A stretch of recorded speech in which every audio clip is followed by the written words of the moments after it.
Welcome to another episode of Confessions of a Modern Artist. I'm your host, Luke Wynn, and my confession for today, fear of rejection, happy doing everything by myself. Yeah, this is my confessional. This is my confessional. This is my confessional. This is my confessional. This is my confessional. First of all, how you guys doing? I'm gonna be honest. The last episodes I recorded, I did all of them in like a 2-day span. So I got the beard going now and everything, like looking good.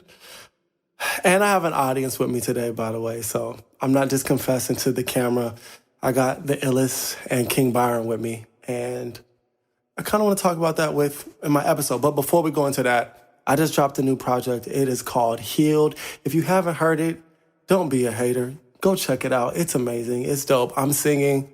I can sing right now for you guys if you want, but I'd rather you hear the project. So go check it out. We're going to actually talk about that on one of these episodes coming up. So stay tuned for that. Also, if you have been in our Discord, which you have not, I'm trying to get better at it. So if you're trying to connect with us, leave a comment, say something. And I appreciate all the love and support I've been getting. So let's get to the episode. Me and my wife, we've been going through counseling lately, and I started finding out about my temperament just recently. It turns out I am a melancholic, which sounds really depressing, and the majority of it is. But the one thing that our counselor pointed out, she pointed out that I had a fear of rejection. And I was like, no, I don't. And I think that's like a big thing for melancholics. And as I started reflecting on myself and my life, I realized that I have had a fear of rejection in a lot of different areas of my life. And it's come out in different ways. This episode in particular, we're going to talk about just me feeling like I had to do everything on my own. And I feel like the first thing I'll point out is I don't like people telling me no, right? So I hate when people say no. So instead of asking people to do certain things or confiding in people or trusting in others, I had the tendency to just do it myself just because I didn't want to be let down. I didn't want to let them down. So a lot of times in my life, I wouldn't want to put myself out there to be told no, to be told that I wasn't good enough to work with or to be alongside or to follow or to trust in. I think growing up, I think everything in my life that really set up my foundation of who I became or who I would eventually become, it all stems from growing up in Sacramento and just my experiences trying to play the drums. I love the drums so much. I don't know why. From the time I came out my mother's womb, I love the drums. Like, I would play on pots and pans. Like, I would sit there right next to the drummer forever. So the time in my mind where I felt like I was able to actually play was 6 or 7. I have no idea why. I just was so fascinated by it. And I think one thing that put the battery in my back was actually getting a snare and being able to hit it at home and like make beats and stuff like that with it. That gave me the ability to feel like, I was ready for the drum set. A lot of times in life, we kind of rush things, but that had me put myself out there, So every single time I had the opportunity, I would try to hop on the drums. If the drummer's late, I'm getting on the drums, If there's no drummer at all, I'm getting on the drums. Like, I was bold enough to do that. And I would get kicked off every single time in a very humiliating fashion. Like, that's the one thing that I had to come to grips with is like how humiliated I felt at that time in my life. And you just grow up and you get used to that humiliation. You get used to that rejection from people you trust, people you love, people you're confident in, people who you're believing in. You get used to that rejection. And I didn't realize how that seed had been imparted in me to where I felt like I couldn't trust other people with what I was doing or with my gifts or with my vision or my goals because of that rejection that I felt so young in my life. No one ever was looking out for me. No one ever like would say, hey, maybe let them play this time, or I'm struggling through a song No one was like, let's just give him his chance. It just felt like every time, it was always halfway through the song. Like the first song might be good, the second song is too fast, and I'm literally getting kicked off mid-song. And I don't know what's more embarrassing. A 6-year-old who's struggling to play the drums, or halfway through a song, the drumming just stops. The song continues, and then a new drummer gets on. That's crazy.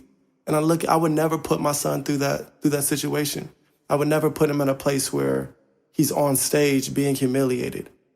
I feel like maybe my whole life, had I had someone to get on the mic and be like, let's just, let the people know, like, my son, he's still learning, or all these different things, like, just to make me feel like, yes, clearly I sucked, but you were going to bear with me and you were going to be there for me, And instead I was like, humiliated in public. Dang, that's deep, but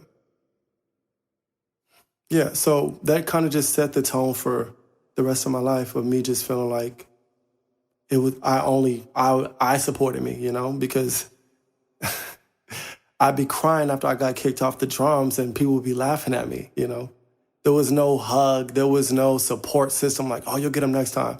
I was getting roasted, Maybe a couple times like I had somebody to go to, but I just remember being by myself, isolated, looking at the new drummer play, and I'm just sitting there crying. And maybe because I cried so much growing up, nobody cared, and it didn't matter. But that sucks. And I think that feeling of feeling like I'm so insignificant to other people that they can just humiliate me and move on with my life and not acknowledge this giant moment, And the thing that sucks is, even if we did have like a car ride of encouragement, what mattered more to that 7-year-old was that moment of, I'm not going to humiliate him. I'm going to, let him finish the song, and then we'll have a new drummer, Anything besides, stop it. I don't think you guys understand how crazy it is. How 2 minutes into a 7-minute song, there's just no drums for like 30 seconds. You hear cymbals moving, drumsticks like clanking and stuff like that, all because one drummer, like, he sucked, So this would eventually lead me to my life of like music. I do everything, right? Mixing, mastering, producing, writing, singing, rapping. Just feel like every single moment in my life, like if I wanted to get better, the only thing people around me could say is, oh, that sucked, or oh, that's good. In a lot of situations growing up, it was really just me. It was only me who believed in me. If I'm being honest, a lot of people did not believe in me. A lot of people didn't believe that I would be a good drummer. A lot of people didn't believe that I would be good at music. A lot of people didn't believe anything. That lack of support and true belief is something that I've always longed for. And it was something that I felt like I never really got growing up. And that's one thing that shaped me to just feel like I had to do everything, Maybe have a song called I'ma Do It By Myself, Something like this anthem of this insecure, rejected kid who feels like I'm going to just do it my way because no one else has the best interest for me. No one else really believes in me. And now that I'm doing a lot more and God is blessing me in a lot of different areas, I'm realizing the need for people, the need for assistance, the need for help, the need for other minds, mentorship, the need for guidance, for other wisdom, other points of views. Like that by myself mentality can only get you so far, but you really can't excel. You can't expand because everything comes on you. And in this season of my life, I'm finally learning to lean on those who are around me. I'm leaning on my wife. I'm feeling her. I'm allowing her to support me. Even in my marriage, I would have this thing like, oh, even if you don't believe in my music, I'm going to still do it, which is fine, right? You don't want your vision to be stifled by someone. But at the same time, when your whole mentality comes from the seeds that were implanted in a 7-8-year-old boy, and that's what you're just going to bring out in a marriage, that's not going to help. And the truth of the matter is, even if I can do it by myself without her support, it feels so much better. It feels like a weight is being lifted off my shoulders. It feels like it's not me. It feels like it's not just me in this, Even with my production team, the illest, King Byron, like Jonathan, like having people who believe in me, it gives me a push to feel like I am, like my vision is valid and the direction that I have actually matters, you know? And it's not just me, and it's not me against the world, but now I'm learning to build a team because now it can be we against the world, you know? And I'm really grateful for just the past like 5 weeks have really done a lot, because there's been a lot of transitions and changes in my life. The one thing that I'm realizing is doing everything by myself led me into this endless loop of struggle, of success and failures, of bad decision making. There's just a lot of accountability that I was lacking in certain areas in my life, in my career, in my music, in my production, to where not having that accountability and just doing things the way I felt like doing it, like it stifles you. So that was my confession for today. I'm grateful for the fact that I can acknowledge that I did have a fear of rejection, and maybe that's something that does still affect me in certain ways. But right now, like I see myself changing and evolving, and I don't want to get into this episode, but my fear of rejection also caused me to be a liar. I would literally, rather than being honest and saying no, or being honest and telling people how I really felt, I would literally just try to I would try to water everything down. I would try to make everything feel easy to digest for other people. So rather than saying, hey, this song is bad, I'll just say, hey, you know, it's not, it has potential. If the song don't have potential, it doesn't have potential, you know? So I'm changing in a lot of ways, and I'm grateful for that. But my question for you is, what's your confession? Have you allowed your fear of rejection to dictate your art, to dictate your life, to cause you to make negative decisions, to cause you to just feel like you were all alone? And are you going to continue to live your life like that? Or are you going to be okay with potentially being rejected, but be honest in the fact that we need each other? We need people. We need friends. We need family. You need your spouse, your girlfriend. We need God. Think about that. And I hope that the next time you're here watching this, you're no longer allowing that fear of rejection to feel like you have to be isolated.